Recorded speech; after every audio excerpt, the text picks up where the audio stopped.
नमस्कार. या क्षणी माझ्यासमोर एक पांढरा शुभ्र गुळगुळीत नितळ कोरा पान कागद आहे. शाई भरलेलं माझं आवडतं सरावाचं पेन आहे.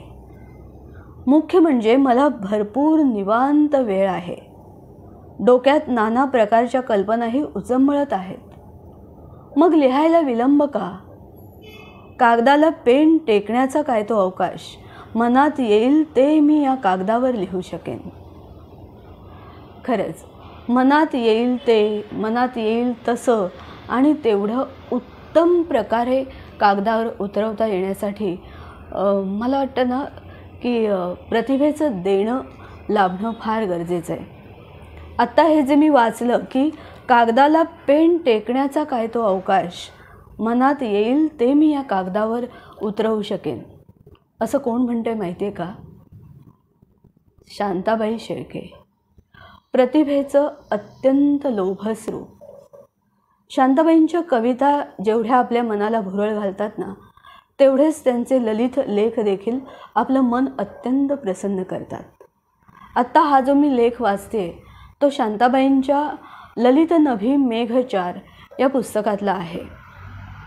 पहा, गंमत अशी आहे की शांताबाईंना आपण खूप मोठ्या लेखिका म्हणून ओळखतो, पण शांताबाईंना काय प्रश्न आहे माहिती आहे का, की मी का लिहावं, माणसं का लिहितात, माणसांना का लिहावंसं वाटतं, आपण का व्यक्त होतो, माणसं का व्यक्त होतात, आपल्याजवळ जे अनुभव आहेत, आपल्याला जे सांगावंसं वाटतं ते सांगण्याचा आपला अट्टहास का असतो. लिहावं की लिहू नये, व्यक्त व्हावं की होऊ नये, दॅट इज अ क्वेश्चन. लेखन याविषयी शांताबाईंनी या लेखात जे विचार मांडलेत ना, ते खूप लक्षात घेण्यासारखे आहेत. अथ लेखन पुराणम हाच लेख आहे ललित नभी मेघचार या पुस्तकातला. शांताबाईंनी काय म्हटले की कागदाला पेन टेकण्याचा काय तो अवकाश, मनात येईल ते मी या कागदावर लिहू शकेन. पण हा विचार मनात येतो न येतो, तो त्याच्या पाठोपाठ दुसरा विचार तितक्याच वेगाने येऊन थडकतो. मी लिहायला हवेच का? कागदनी पेन पुढ्यात मिळाले की काहीतरी लिहावेसे वाटणे ही लेखक जमातीतल्या लोकांच्या मनात खोलवर रुजलेली एक विकृती तर नसेल? हा इतका शुभ्र तलम नितळ गुळगुळीत कागद, खरे तर हा नुसताच बघावा. या पांढऱ्या शुभ्र निर्मळ प्रवाहात डोळे अलगद सोडून द्यावेत. या तलम पृष्ठभागावरून हळुवार बोटे फिरवावीत. त्याचा मऊ स्पर्श अंगांगात भिनवून घ्यावा. हा कोरा करकरीत कागदी वास खोलवर हुंगावा आणि तृप्तीचा निश्वास टाकावा. खरोखरी कागद पाहून मनाची होणारी ही प्रतिक्रिया अधिक स्वाभाविक नव्हे का? ही स्वाभाविक वृत्ती सोडून कागद दिसला रे दिसला की तो चिताडण्याची अस्वाभाविक वृत्ती माणसात आली कशी आणि कुठून आली? पुढे शांताबाई शेळके असं म्हणतात की लिहिणं ही गोष्ट मला नेहमीच फार अनैसर्गिक, कृत्रिम, अडचणीची वाटत आलेली आहे.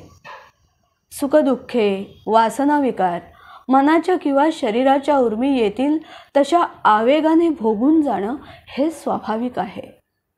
पण त्याबद्दल इतरांना सतत सांगावेसे वाटणे हे जरासे चमत्कारिक नाही का? आपल्या अनुभवात इतरांना सहभागी करणे, स्वतःच्या अनुभवांशी दुसऱ्यांचे अनुभव ताडून पाहणे, पुनःप्रत्ययाचा आनंद घेणे, इतरांची सहानुभूती मिळवणे, आत्माविष्कार करणे, या अशा ज्या सगळ्या गोष्टी आहेत, या लेखनामागच्या प्रक्रिया आहेत आणि या हेतूंची अनेकांनी वेगळ्या रीतीने कारणमीमांसा केली आहे. शांताबाई शेळके म्हणतात की मीही ते सारे वाचलेलं आहे, तरीही मला एकूण हे विचित्र आणि विकृत वाटते. सारे काही दुसऱ्याला सांगत बसण्याचा हा अट्टाहास कशासाठी?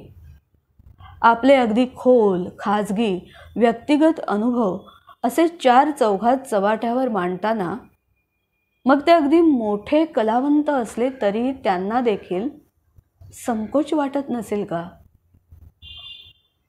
मला वाटतं वाटत असावा असेही अनेकदा प्रत्ययास येते. कारण माणसे मग प्रतिमांच्या भाषेत बोलू लागतात, प्रतीकांचा आश्रय घेतात, रूपकांतून अनुभवांची मांडणी करतात.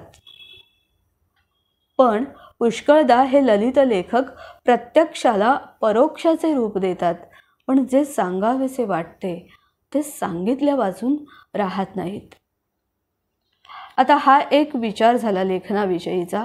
पुढे शांताबाई काय म्हणतात की इथेच आणखीही एक विचार मनात येतो. लेखनाचे माध्यम शब्द, त्या शब्दांना अर्थ लाभतात परंपरेने. एकूण शब्दांचं कार्य सामाजिक व्यवहार सुरळीतपणे पार पाडणे. शब्द हे विचार विनिमयांचं एक साधन. पण या शब्दांना मर्यादा तरी किती पडतात. त्यांना ना रूप, ना गंध, ना वास, ना रुची. त्यांच्याद्वारा आपले सूक्ष्म संमिश्र गुंतागुंतीचे भावानुभव प्रकट करणे ही गोष्ट सोपी आहे का? बोली अरूपाचे रूप दाखवणारा आणि अतींद्रियही इंद्रियांकरवी भोगविणं असे आत्मप्रत्ययाने सांगणारा प्रतिभा संपन्न ज्ञानदेव एखादाच. बाकीचे सारेजण गुळगुळीत शब्दांतून गुळगुळीत अनुभव मांडणारे. त्यातून एखाद्याला जगावेगळा अलौकिक अद्भुत असा काही अनुभव आला तरीसुद्धा उपलब्ध शब्दांतून तो जसाच्या तसा प्रत्ययकारित्वाने त्याला मांडता येणं अवघडच. मग तो शब्दांशी झगडतो, धडपडतो, परिचितातून अपरिचिताची प्रचिती देण्याचा प्रयत्न करतो. या साऱ्या अट्टहासातून मूळ अनुभवाचा ताजेपणा, टवटवी, त्याचं दवबिंदूसारखं निर्मळ थरथरतं चैतन्य कितपत टिकणार? त्या अनुभवाचे थंड निर्जीव कलेवर म्हणजे शब्द आपल्या हाती येतात ती फक्त कलेवर आहे. प्रत्येक शब्द हे कुठल्या तरी अनाकलनीयाचे केवळ एक थडगे असते. अर्थात ही किमया ज्यांना साधली असे भाग्यशाली लेखक नसतील असं नाही. कोण सांगायाचं गेले होते देशोदेश, दिले वाऱ्या हाती माप, माझा समर्थ तो बाप, असे म्हणणारा तुकाराम आपणाला माहीत आहेच की. विठ्ठलासारख्या समर्थ बापाचा हवाला देऊन त्याने आपले शब्द वाऱ्याचे माप करून त्याच्याद्वारा सर्वत्र फैलावले. पण ही ताकद एखाद्याचीच. शांताबाई पुढे असं म्हणतात की असं आपण प्रत्येकजण लिहितो, पण या लिखाणातून आपण एकमेकांना किती जाणून घेणार? आणि तरीही माणसे लिहितात, जीव तोडून लिहितात. असामान्य प्रतिभेच्या व्यास, वाल्मिकी, होमर, शेक्सपियर सारख्या श्रेष्ठ कलावंतांपासून तो दैनंदिन लेखन कामासाठी करणाऱ्या वर्तमानपत्री स्तंभ लेखकांपर्यंत देशोदेशी भाषा भाषांतून वर्षानुवर्ष पिढ्यानपिढ्या हा प्रचंड व्यापार चालू आहे आणि तो सतत चालू राहणार आहे. पुढे काय म्हणतात पहा शांताबाई की चित्रपट, दूरदर्शन, मायक्रोफिल्म्स यांच्यासारखी दृक माध्यमं उपलब्ध झाल्यामुळे छापील शब्दांना यापुढे तितकेसे महत्त्व राहणार नाही असं काहीसं भविष्य काहीजण वर्तवतात. या दृक माध्यमांमुळे पुस्तकांचे आपल्या जीवनातले महत्त्व कमी होण्याची शक्यता नाकारता येणार नाही. पण तरी देखील लेखन ही गोष्ट कायमची नष्ट होईल असे मला वाटत नाही. आपल्याला लेखन हवे, लेखक हवेत आणि कुठल्याही स्वरूपात का होईना, पण शब्दांच्या, अक्षरांच्या, लिखितांच्या द्वारा व्यक्त झालेले अनुभवही हवेत.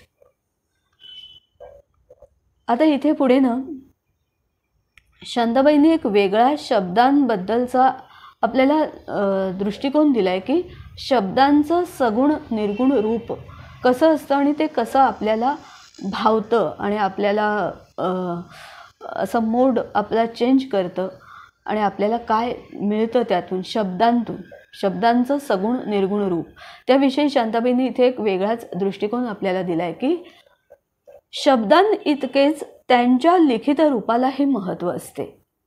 शब्दांचा आशय आपण मनाने वाचतो तसे त्यांचे दृश्य रूप आपल्या डोळ्यांना हवेसे असते. शब्दांच्या योगाने मनात उमटणाऱ्या भावना, संवेदना हे जर शब्द ब्रह्माचे निर्गुण रूप असेल तर शब्दांच्या दृश्य आकृती हे त्यांचे सगुण रूप आहे. मराठीतल्या क, ल, त, ळ अशा अक्षरांचे वळणही किती सुंदर असते. लहानपणी अक्षर ओळख झाल्यापासून या वळणाशी कुठेतरी आपले नाते जडून राहिलेले आहे. हा आपणा सर्वांचाच अनुभव नाही का?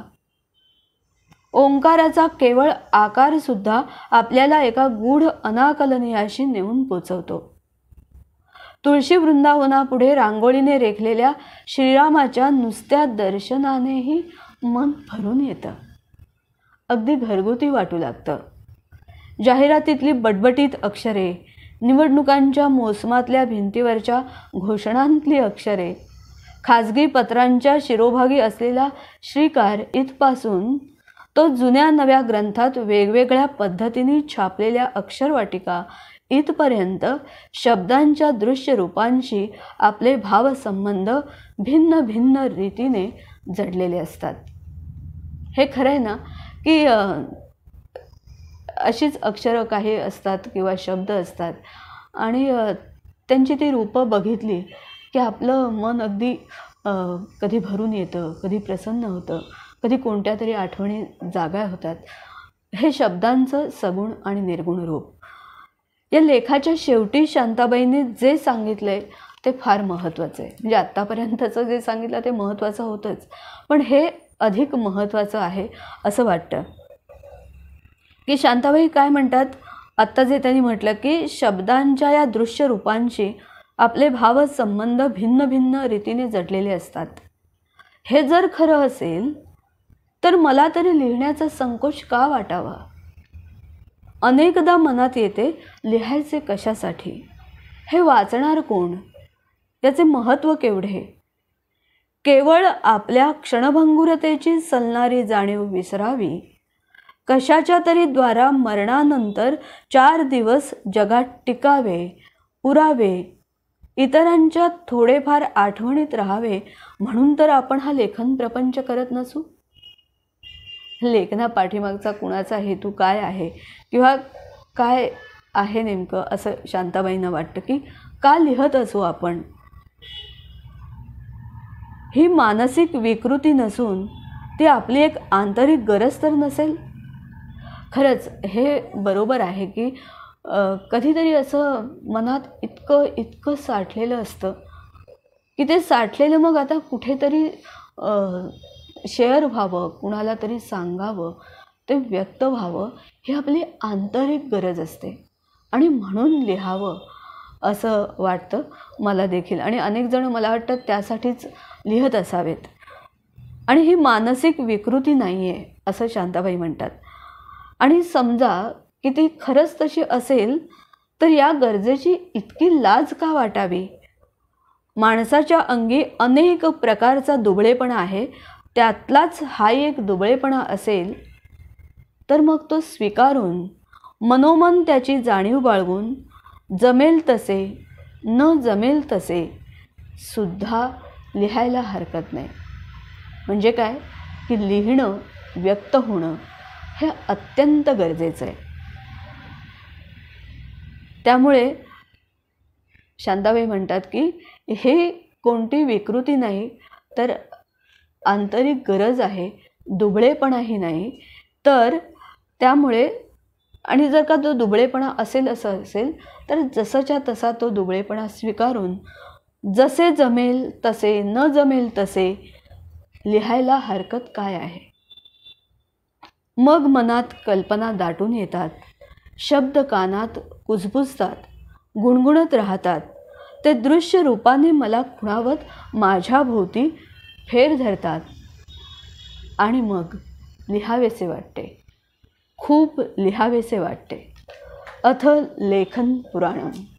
शांताबाई शेळके. शब्दोत्सव सुखोत्सव.